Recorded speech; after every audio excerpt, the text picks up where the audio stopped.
Venom: Let There Be Carnage is the second Venom movie in this Sony, this offshoot Sony / Marvel universe that's gonna also have Morbius in it coming up soon.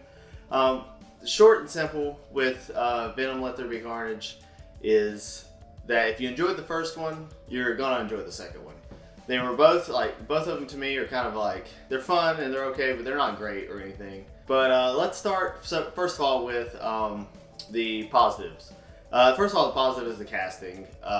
Woody Harrelson as Cletus Cassidy is amazing. He's exactly what I imagined Cletus Cassidy / Carnage would be like. And of course, Tom Hardy was great as Eddie Brock / Venom in the first movie, and he's great in the second one as well.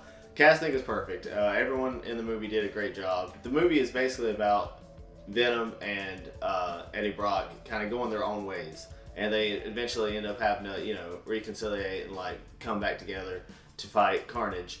And seeing them on their own adventures and seeing some of the things that they get into is pretty amusing. Venom, we get to see Venom at a rave, which was pretty awesome. And there's a bunch of little scenes just them arguing and bickering, and it's fun to watch. And this is a very fun movie. And there's a lot of things dark things with Cletus Cassidy. We got to see his backstory, and a lot of the scenes with him are really sinister, and it's pretty cool. He's a great villain. I mean, this guy's top-notch a villain. Absolutely. Like I said, this movie to me was just kind of okay, but the Cletus Cassidy is definitely top-tier villain. One of the things that I enjoyed about this movie a little better than the previous one is, in the previous one I felt like all the symbiotes kind of looked or the main two symbiotes kind of looked a little too much alike, in the dark scenes, when it was at nighttime. And I felt like that was kind of hard to follow the fight. But with this one, Carnage is that bright red, and it was much easier to kind of tell what was going on in the nighttime scenes, and it was overall a better experience in that regard. But yeah, so like I said, overall it's kind of on the same level as the first one, but it has some very good qualities. Now on the negative side, I didn't really care about the love story in the movie.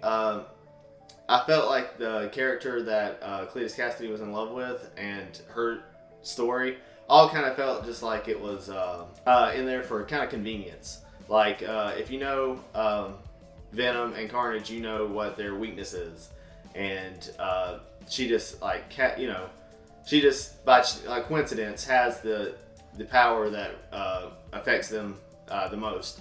So of course that felt it felt like way too much of a coincidence, and it just felt too convenient and easy. And just as a whole, my favorite things about Cletus Cassidy is what a psychopath he is. He's an awful human being, and I felt like giving him a love story kind of watering him down a little bit. I feel like he's much better when he's just this this uncaring psychopath, and putting more I don't know, those parts of the movie I just wasn't a huge fan of. But with that being said, his love interest was a good character. It's not that I had an issue with her. She was cool. It was just the convenience of her being there was a little off for me. But overall, I mean, if you enjoyed the first movie, as I said, you'll enjoy this one. And there's quite a bit to enjoy in here. I also want to throw out that there's a little side thing in there that when Cletus Cassidy was escaped from prison, he ended up singing a Johnny Cash song. I'm a huge fan of Johnny Cash, so that really made me smile in the movie theater. But yeah, pretty much if you enjoyed the first movie, you're going to enjoy this movie. As far as the rating go, I would say it's just okay, which is what I would give him the first one. I think they're about on the same level. I honestly think that the first one is a better movie, but I think that the second one is a more fun movie, if that makes sense. The first one I think is overall better, but I think the second one was just more fun. It was just, Cletus Cassidy really made this movie. I mean, every scene that he was in was awesome, and I would love to see more of him. And if you go see it, stay for the after credit scene, because it's probably the most excited I've been seeing an after credit scene in a long time.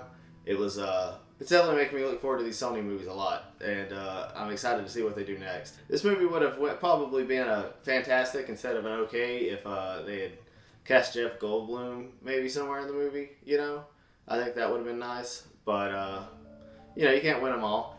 But let me know in the comment section how you felt about this movie, and if you are excited for what they teased in the after credit scene. Don't spoil it for anybody. Don't say what is in the after credit scene. But just, let me know if you're excited for the future. And I guess that's it for Venom Let There Be Carnage, and I'll see you next time.